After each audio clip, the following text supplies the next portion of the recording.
So I'm going to tell you the truth. The United States runs off of debt. Okay, that's what built this country. I'm in two loans. An auto loan, which is a depreciation asset, and a mortgage. Okay, so I didn't have the money for my car, and so I got into a loan. 2.9% interest rate at the time for a depreciated asset. I'm paying $503 a month for 60 months from 2022 until 2027. 5 years for a depreciation appreciating asset. And if I would have saved my money, gotten a more used car, like 4 or 5 years old, like 5, 6 years old, with maybe 80 to 90,000 miles on it, I would have saved a lot of money. I wouldn't have had to take out the loan. Same thing with my house. I got a mortgage, and now I'm paying a certain amount of money per month. I had to put money down, and all this other stuff, and I'm paying a certain amount of money per month. And not only that, my mortgage payment went up because my property taxes went up. So the whole notion of getting a mortgage in order to lower your bill or to get the same bill per month, that's not true. It went up by $60 because of the property taxes. I'm in an escrow. So like how your rent goes up. I mean, it's the same thing. That's why I wanted to get a house. So there's really no, in essence, to me, it's almost like there's no upsides to getting a house, because even if I were to own the house, I would still have to pay taxes on it. So everybody in the United States runs off of it, has debt. They have a mortgage payment, or they have an auto loan, or they have credit card debt. And this is how the United States makes money. This is how banks make money, is people running off of debt. And before, people used to save their money and buy a house and buy a car that way. They used to save their money, and it used to be an entire family that would save them money and buy a house, and the entire family would live there. Grandpa and your parents and grandchildren and even great grandchildren used to live under one roof. And this all changed in about the 1980s. It wasn't weird for all the generations to live under one roof. And you know what changed is, like, the mortgage lenders advertised, hey, you can get a 30-year mortgage. Starting in about the 1970s, they came out with a 30-year mortgage so that more people can afford homes. And this is the downfall, because the 30-year mortgage is like, which I'm in, is one of the worst things ever, because you're paying all that interest and whatever for 30 years. And in the long run, like, say if you bought a house for $245,000 at 5.5 interest rate or something, 5.9% interest rate, at the end you would be paying over $400,000 for the house. And you would have had to fix the house by yourself and all that stuff, and the interest rate the taxes would go up for your area every year. It's ridiculous, and this is what the United States runs off of. Did you know that the average person has a auto loan over the average auto loan is over $700 a month now? The average person has about I think 6 to 10 grand of credit card debt, and that's the average American. This isn't even people who have student loans or anything. A lot of it is medical debt. At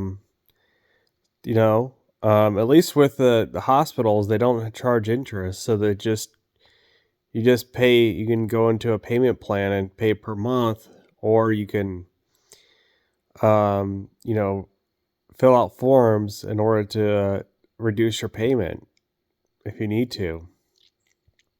But yeah, this is all done on purpose. This is all debt. And the entire United States, people in the United States are in debt. It's only a few people that aren't in debt. And my advice to anybody who's trying to buy a house or a car is like, if you got the money to buy the house or the car outright, do it. If you don't, then don't do it. Don't get into a mortgage if you can help it. Get your family to help you out. I should have done that. But people don't do that anymore. If I would have done that with my family and lived with my family, sure. Because a paid off car is better than a non paid off car. Any non paid off car is bad. I still have, I gave my wife my Hyundai Elantra from 2013 because it was paid off. And I brought up, hey, we could get something else. She's like, nope. Because this car is paid off. I don't care. As long as it works and it's paid off, I don't give a shit. As long as it's safe and it's reliable and the AC works.